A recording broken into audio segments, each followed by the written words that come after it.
5 अप्रैल 2023 को अमूल ने ट्वीट करके बताया कि वो कर्नाटका के बेंगलुरु में मिल्क पैकेट्स और इसके साथ ही दही के भी पैकेट सेल करेंगे।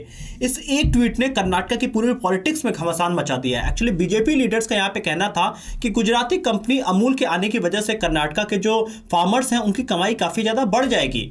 इसके साथ ही उनका यह भी कहना था कि वहां पे लोगों को अब कई सारे नंदिनी ब्रांड्स के अलावा ऑप्शंस मिल जाएंगे।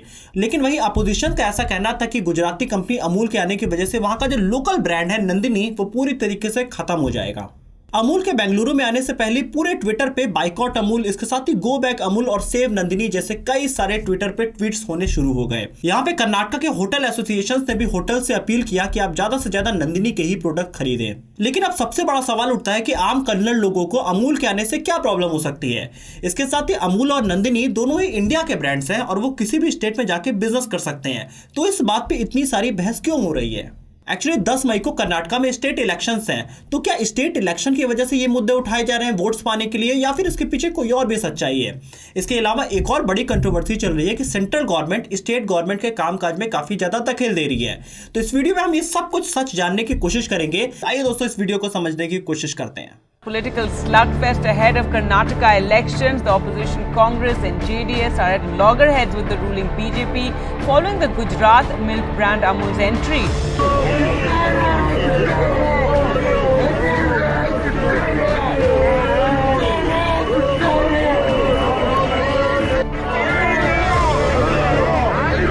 The move has been met with staunch criticism from Kannadigas as well as Karnataka Milk Federation, who are accusing Amul of indulging in predatory practices. It is our land, so we have to protect our farmers. What they are trying to bring Amul here is a real shame on this. I never expected Bombay would betray the fame of farmers of Karnataka. Hello दोस्तों, मेरा नाम है दीपक, आप देख रहे हैं digital और। तो अगर हमें अमूल और नंदिनी के बीच की कंट्रोवर्सी को समझना है तो हमें थोड़ा सा पीछे जाना पड़ेगा। एक्चुअली 30 सितंबर 2022 को भारतीय गृह मंत्री अमित शाह जी ने कर्नाटका के मांड्या में करीब 260 करोड़ की लागत से बना एक डेयरी को इनॉग्रेट किया था। इस डेयरी की इनॉग्रेशन सेरेमनी में अमित शाह ने कहा कि अमूल और नंदिनी दोनों मिलकर पूरे कर्नाटका के अंदर प्राइमरी डेयरी स्थापित करने की कोशिश करेंगे और अगले 3 सालों के अंदर कर्नाटका के हर एक गांव में प्राइमरी डेयरी की सुविधा जरूर मिल जाएगी। मगर कर्नाटक के सभी किसान भाइयों बहनों को मैं आश्वस्त करना चाहता हूं कि अमूल नंदिनी दोनों इकट्ठा होकर कर्नाटक के हर गांव में प्राइमरी डेयरी हो, इस दिशा में काम करेंगे।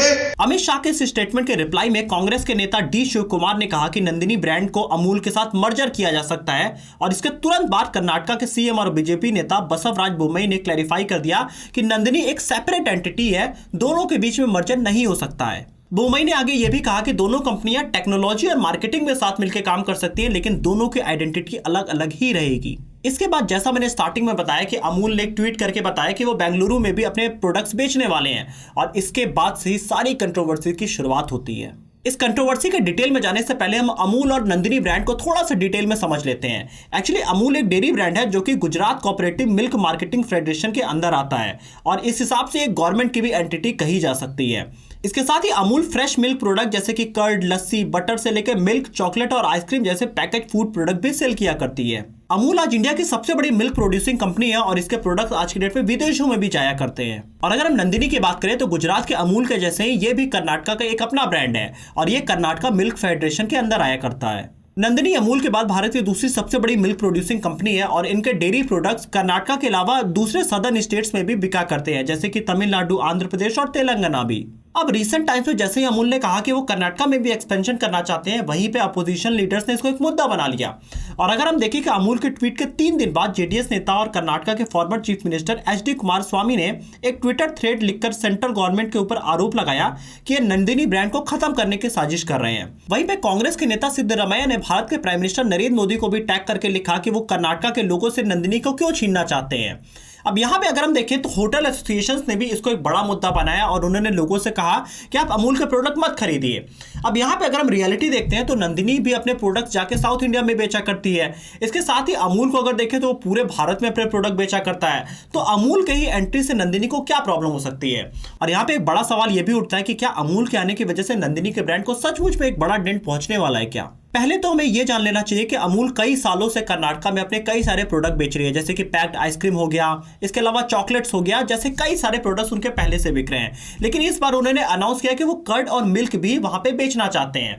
अब यहाँ पे अगर हम देखें तो नंदिनी को वो कभी भी डेंट नहीं पहुंचा सकते हैं। इसका सबसे बड़ा रीजन है प्राइसिंग। अगर हम अमूल के 1 लीटर टोल्ड मिल्क की प्राइस दिल्ली में देखें तो वो करीब 54 रुपए है। इसके साथ ही अगर हम गुजरात में देखें तो वो करीब 52 रुपए है। वहीं अगर हम नंदिनी का प्राइसिंग देखते हैं तो वो करीब 39 रुपए प्रति लीटर है। तो यहाँ पे अगर हम देखते हैं कि नंदिनी ब्रांड 12 से 13 रुपए सस्ता है अमूल से। और अगर हम प्राइसिंग को छोड़ भी दे तो नंदिनी एक वेल नोन ब्रांड है पूरे साउथ इंडिया में। जिस तरीके से अमूल पूरे इंडिया में काफी पॉपुलर है, वैसे पूरे साउथ इंडिया में नंदिनी की काफी ज्यादा पॉपुलैरिटी है। और सिर्फ प्रोडक्ट की सेलिंग ही नहीं, अगर हम पूरे कर्नाटक के अंदर देखें तो नंदिनी अमूल से काफी ज्यादा आगे है अपने प्रोडक्शन और प्रोसेसिंग प्लांट में। और नंदिनी कर्नाटक का एक लोकल ब्रांड है जो कि पिछले 50 सालों से अपने प्रोडक्ट पूरे कर्नाटक में बेचा कर रहा है। लेकिन अब सबसे बड़ा सवाल ये उठता है कि जब नंदिनी के पास इतने सारे एडवांटेज है अमूल के सामने, फिर क्यों अपोजिशन लीडर्स ऐसा कह रहे हैं कि अमूल पूरी तरीके से नंदिनी को खत्म कर देगा? तो इसका जवाब छुपा है लिंग्विस्टिक पॉलिटिक्स और फियर ऑफ मिसिंग आउट के कॉन्सेप्ट में। अगर हम अमूल की हिस्ट्री को देखें तो जिस भी स्टेट में अमूल ने एंट्री लिया है वहां के स्टेट कोऑपरेटिव्स की हालत पूरी तरीके से खराब हो जाती है। अगर हम बैंगलोर मिल्क यूनियन लिमिटेड के डायरेक्टर नागार्जुना के अनुसार देखें तो जब से अमूल ने महाराष्ट्र में एंट्री लिया तो वहां के कोऑपरेटिव्स की हालत बुरी तरीके से खराब हो गई। और यही कंडीशन हम देखते हैं जब तेलंगाना और आंध्र प्रदेश में भी अमूल ने एंट्री लिया तो वहां के भी कोऑपरेटिव्स की हालत काफी ज्यादा खराब हो गई थी। और ये बात सच है कि अमूल के बाद नंदिनी भारत का दूसरा सबसे बड़ा मिल्क ब्रांड है। लेकिन अगर हम दोनों की प्रोडक्शन कैपेसिटी देखें तो उनमें काफी ज्यादा डिफरेंस है। जहां Amul per day 1 crore 80 lakh litre से ज्यादा मिल्क पर डे प्रोड्यूस किया करता है, वहीं नंदिनी इससे हाफ से भी कम प्रोडक्शन करता है, करीब 90 लाख लीटर ही। इसके अलावा एक बात यह भी है कि अमूल गुजरात का ब्रांड है जहां पे बीजेपी की गवर्नमेंट है। और अपोजिशन का ऐसा कहना है कि वो अमूल के प्रोडक्ट को पूरी तरीके से इलेक्शन के लिए यूज कर सकते हैं। जैसा कि लोगों का कहना है कि दिल्ली में जब इलेक्शन थे तो उन्होंने 3 बार प्राइसेस मिल्क के बढ़ा दिए थे। इसके अलावा जब गुजरात में इलेक्शन थे तो वहां पे मिल्क की प्राइस कभी भी नहीं बढ़ाए गए थे। तो अपोजिशन का कहना है कि बीजेपी इसको पूरी तरीके से इलेक्शन के प्रोडक्ट की तरह यूज कर सकती है आगे। एक्चुअली इस कंट्रोवर्सी के पीछे लिंग्विस्टिक पॉलिटिक्स का भी काफी बड़ा हाथ है। दिसंबर 2022 में मांड्या में अमित शाह की स्पीच के बाद यहाँ पे food security authority of India ने एक डायरेक्शन दिया कर्नाटक मिल्क फेडरेशन को कि जब भी वो अब दही बेचेंगे तो उसके पीछे उन्हें हिंदी में दही लिखना पड़ेगा। मैं आपको बता दूं कि दही को कन्नड़ में मोसारू कहा जाता है। और इस FSSAI के नए रूल के अकॉर्डिंग ये जो मोसारू वर्ड लिखा रहेगा ये साइड में ब्रैकेट में लिखा रहेगा और हिंदी प्रोमिनेंटली एकदम बड़ा बड़ा अक्षर में लिखा रहेगा। इस नए रूल के आते ही कर्नाटक मिल्क फेडरेशन ने इसका विरोध किया और उन्होंने कहा कि हम इसको नहीं अप्लाई करेंगे। अपोजिशन लीडर्स का यह कहना था कि सेंट्रल गवर्नमेंट पूरी तरीके से हिंदी को नॉन हिंदी बेल्ट पर जबरदस्ती इंपोज करना चाहती है। वहीं जेडीएस नेता कुमार स्वामी ने कहा कि ये कॉन्स्पिरेसी है कन्नड़ लैंग्वेज को मिनिमाइज करके स्टेल्थी हिंदी को इंप्लीमेंट करने की, जिससे कि नंदिनी के प्रोडक्ट पूरी तरीके से मार्केट में बर्बाद हो जाए। खैर, कर्नाटक के लोगों के भारी विरोध के बाद FSSAI ने ये रूल को वापस ले लिया, लेकिन कर्नाटक के लोगों के माइंड में एक फोमो क्रिएट हो चुका है।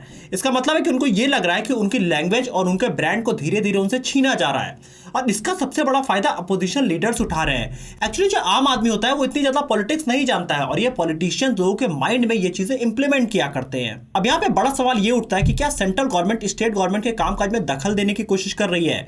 तो कॉन्स्टिट्यूशन के मुताबिक अगर हम देखें तो कोऑपरेटिव्स के काम जो भी होते हैं वो स्टेट गवर्नमेंट के अंडर आता है। और जब 2 स्टेट की गवर्नमेंट की कोऑपरेटिव्स मिलकर काम करती हैं तो वहां पे जो डिसीजन लेते हैं वो स्टेट गवर्नमेंट्स ही मिलकर लिया करते हैं। लेकिन जब स्टेट गवर्नमेंट की कंसल्टेंसी के बिना अमित शाह ने मांड्या में अनाउंस किया कि अमूल और नंदिनी साथ मिलकर काम करेगी, तो यहाँ पे एक बड़ा मुद्दा आता है कि यूनियन गवर्नमेंट स्टेट गवर्नमेंट के सब्जेक्ट में दखल अंदाजी कर रही है और ऐसा लगता है कि ये कॉन्स्टिट्यूशन के अगेंस्ट भी जा रहा है, लेकिन ये पूरा सच नहीं है।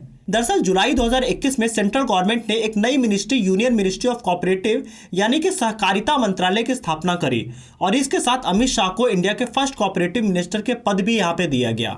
2023 के मार्च में इंडियन गवर्नमेंट की PIB के अनुसार अमित शाह ने यह बताया कि कोऑपरेटिव मिनिस्ट्री और पशुपालन विभाग देश में करीब 2 लाख से ज्यादा पंचायतों में डेयरी की स्थापना करेंगे आने वाले कुछ सालों के अंदर। इसके साथ ही अमित शाह ने यह भी कहा कि मोदी सरकार ने एक्सपोर्ट के लिए मल्टी स्टेट कोऑपरेटिव सोसाइटी बनाई है, जिनके साथ मिलकर करीब 2 लाख रूरल डेयरीज को साथ में जोड़ के इसको करीब 5 गुना बड़ा करने की पॉसिबिलिटीज है। और ये भी एक बात है जो कि कन्नड़ लोगों को सोचने पे मजबूर कर रही है कि मल्टी स्टेट कोऑपरेटिव सोसाइटी अगर बनाई गई तो वहां पे अमूल और नंदिनी का मर्जर किया जा सकता है। लेकिन इस बात को सिरे से नकारते हुए कर्नाटक के CM बसवराज बोम्मई ने कहा कि इस मुद्दे को पॉलिटिसाइज किया जा रहा है। राज्य में अमूल के आने पर राजनीति नहीं होनी चाहिए। अमूल एक नेशनल ब्रांड है, नंदिनी के प्रोडक्ट्स भी दूसरे राज्यों में बेचे जाते हैं और राज्य सरकारों ने हमेशा नंदिनी को ही सपोर्ट किया है।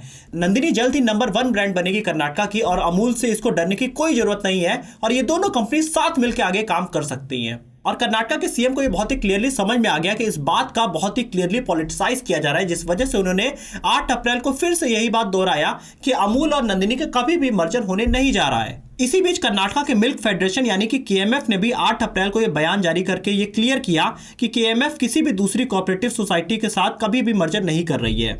और इसके बाद अमूल के एमडी जयंत भाई मेहता ने भी कहा कि अमूल और नंदिनी के बीच में कोई भी कंपटीशन नहीं है, दोनों साथ मिलकर कर्नाटक में बड़ी से बड़ी वैल्यूज लोगों के बीच में प्रोवाइड करने की कोशिश करेंगे। तो यहाँ पे आपको क्लियरली दिखता है कि दोनों ब्रांड्स का जो राइज हुआ था वो वहां के जो लोकल फार्मर्स हैं जो कि मिल्क का प्रोडक्शन किया करते हैं उनको आगे बढ़ाने के लिए हुआ था। लेकिन इस समय कर्नाटक में इलेक्शंस हैं तो मुद्दा तो पॉलिटिकल बनना ही है और वही बनने की कोशिश हो रही है। आप कमेंट ऑप्शन में लिख के बताइए कि क्या है कि ये पॉलिटिकल मुद्दा है और ये इलेक्शन के बाद खत्म हो जाएगा, या सचमुच में अमूल का और नंदिनी का बाद में मर्जर कभी हो सकता है। कमेंट ऑप्शन में जरूर लिख के बताइएगा। वीडियो अच्छी लगी तो वीडियो को लाइक करिएगा, चैनल को सब्सक्राइब करिएगा और बेल आइकन प्रेस करिएगा।